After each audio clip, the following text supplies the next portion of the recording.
Be a part of the best pro wrestling podcast today by supporting the Going In Raw Patreon. You can enjoy access to the live taping of the show, exclusive merchandise, and patron-only episodes, and so much more. Support Going In Raw today. Click the link in the description.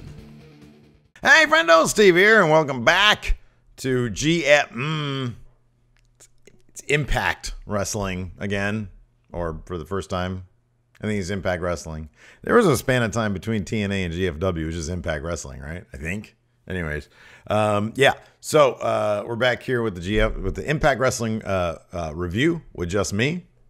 Once again, there's no Larson. He's not watching this stuff. I don't blame him. This week it was Victory Road, which I think is kind of like their version of a free pay-per-view. Blow-off matches happen.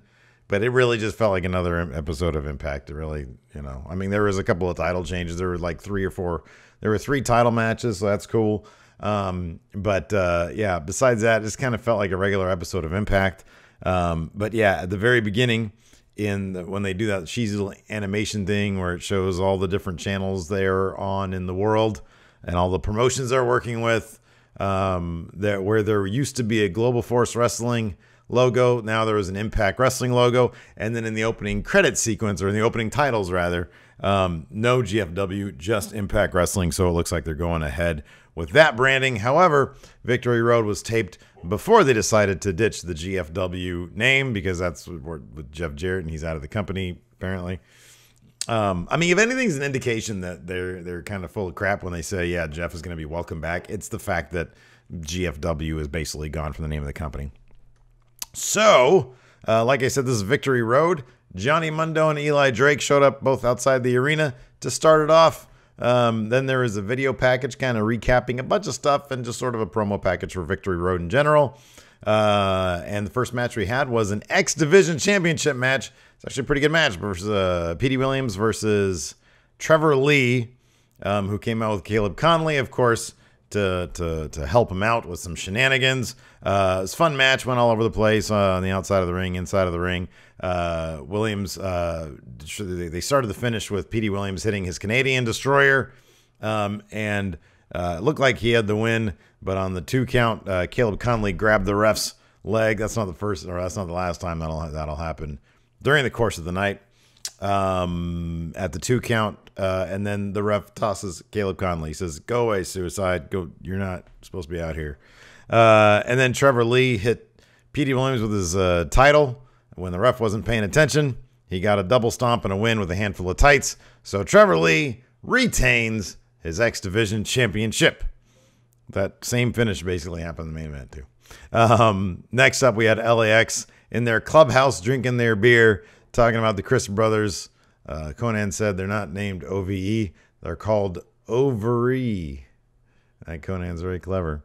Next up, we had a 6-woman match. Taya Valkyrie, Taryn Terrell, who's basically wearing like sleepwear, lingerie, and Sienna, all heels, took on Allie, Rosemary, and Gail Kim.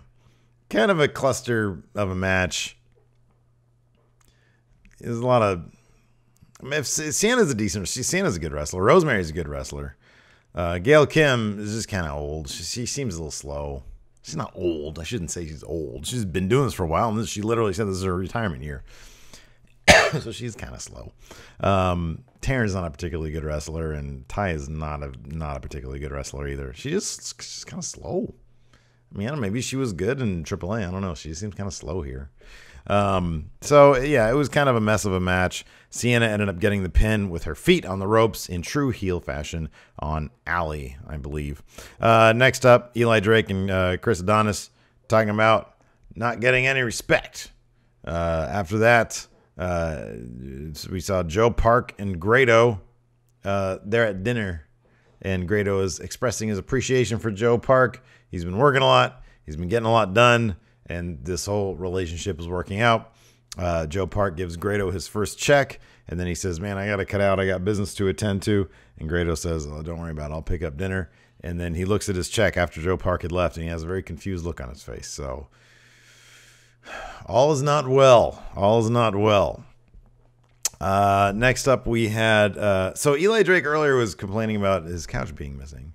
And it turns out that in this next segment, Johnny Mundo had Eli Drake's couch taken to his own little office space, little backstage area, and he invited the interviewer Mackenzie, who, by the way, I'll say this: Mackenzie's a much better interviewer than InterviewBot, and no, she's not better than Charlie Caruso, but she's better than InterviewBot. It's weird that InterviewBot over at WWE is still around. Dasha, like, I don't know.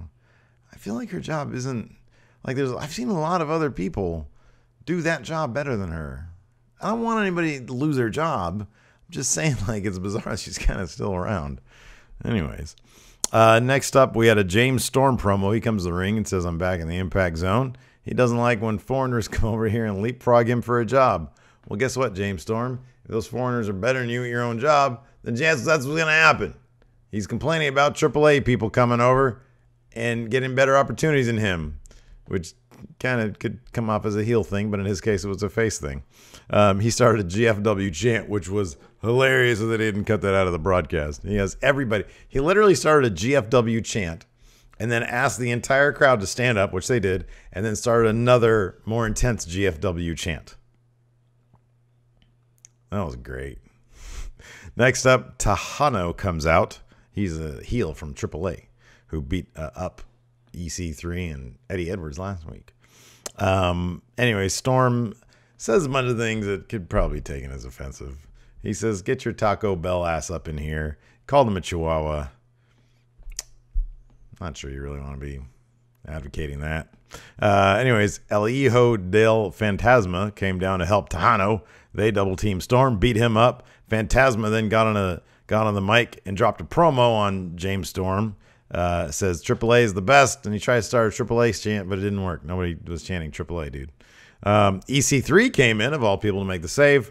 They shake hands very reluctantly. Then, in what I thought was one of the segments of the night, James Storm and EC3 go into Cornette's office, into Jim Cornette's office, and they're like, "We want a match with these guys." And Cornette says, "I thought you guys hated each other," and they both in unison said, "We do." And he said, we want to do that. Then I like this part. Storm said, "Hey, what's the relationship that we have with AAA?" And Cornette said, it means a lot to GFW, to Impact, to Anthem. Means a lot. It's very strong. And he says, because I'm going to send those guys back, and AAA may not like in their condition they're in. And that was good. I like those characters. I mean, say what you will about James Storm. He's supposed to be a hillbilly guy. Who cares? But he's good. He's strong on the mic. He had EC3 with him. It was good. They've got a history going back a ways. I kind of like that. I'm okay with that. I thought it was cool. I mean, the heels are these guys coming and taking jobs. I mean, I'm sure there's all sorts of subtext that they just don't understand there. But that segment, I was like, man, you know what? It'd be nice if this company got their business in order so that we can get more stuff like this. Sorry, there's something on TV right here. Cheesy Inhumans Marvel show. Let's see here. Then we got another one of those cheesy Global Forged promos or segments. It's like their version of Tough Enough, but really bad. So this was Scott D'Amore picking the 3 guys who successfully did their talent auditions. He picked 3 guys to join GFW. Hey, you know what? A stepping stone is a stepping stone, man. They should take advantage of that as much as they can.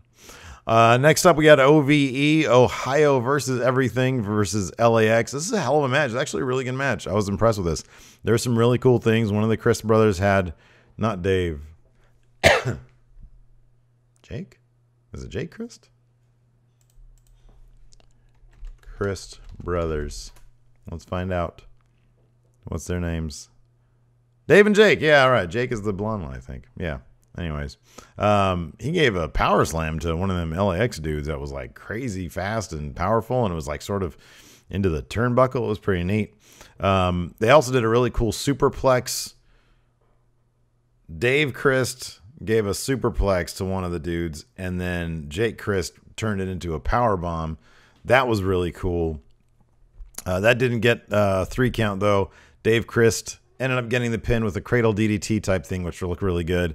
And they're the new tag champions. So OVE in a really good match. I like the Chris brothers. I think they're good. I think they're a team that Impact can really sort of, if they ever get their business in order, man, it's a mess. It's an absolute mess. Next up, Bobby Lashley. He's there at American Top Team. All of his friendos are there talking him up, saying good things. He doesn't really say anything. But that Lambert fella, the boss of American Top Team, talks to the camera, talks mess about Impact, calls it a circus, which that's where pro wrestling has its roots, and says that Bobby here has made the right decision. He's the man. Backstage, the faces celebrate with tag champions OVE, Johnny Mundo and somebody else. Maybe Garza Jr. And then we got our main event. They gave this thing like 30 minutes. It was a good match. It was cool. I mean, it was the actual action was pretty good. Chris Adonis was out there, of course, Eli Drake. He trips up Johnny Mundo at one point pretty early in the match. Ref tosses Chris Adonis. The match then goes to the ramp. There's a really cool suplex from Johnny Mundo to Eli Drake on the ramp. At one point towards the finish, Drake accidentally clotheslines the ref. So there was a ref bump. Mundo gets a super kickoff on Drake, goes for the pin, but the ref is out. That brings Chris Adonis back out because there's a second ref. Oh, Drake nailed Mundo with the belt, throws the belt down, goes for the pin. By the time the new ref comes out, it had been like 10 seconds. So he only gets a 2 count. Drake gets really mad about that 2 count. He punches the ref out. Adonis and Drake start beating the crap out of Johnny Mundo. The other ref comes to Drake. No, wait. The other ref hadn't come out yet. Then Drake goes to hit Johnny Mundo because Chris Adonis is holding him. He accidentally hits Adonis with the title. Mundo hits Drake with a neck breaker on the title. The first ref comes to, counts 2, only 2. Drake kicks out. Then Drake hides behind the ref as Mundo's going to try to do his Starship Pain, which causes him to leap over the ref. Drake is able to kick Mundo in the balls because the ref isn't paying attention. Hits the gravy train. 3 count. Eli Drake is still your champ. He has Adonis put Mundo then in the master lock. He drops a promo on him, slap him. They both attack him. Garza Jr. comes out with a save. Then for some reason, LAX, by the way, who's missing, what's his name? The little dude. Low Key. Apparently he's gone now. That match with Johnny Mundo was it. That was done for him. LAX attacked Garza for some reason. Conan shoved a fan at ringside to the ground. Pretty sure it was a plant, like a wrestler. And then Eli Drake and Chris Adonis stand tall as LAX mill about outside, not really acknowledging each other. I don't think there was like an alliance there. They just decided to come out because Garza Jr. was out there. So that was Victory Road. It's cool. It was fine. It was good. There's always good things that I like about it. You know, this is a pretty good episode. But, you know, what are you going to do? Hopefully Impact will get their business in order. So we'll be able to actually emotionally invest in this show. And you can emotionally invest in my Impact reviews. So anyways, thanks so much for tuning in. And until next time, I'll talk to you guys later.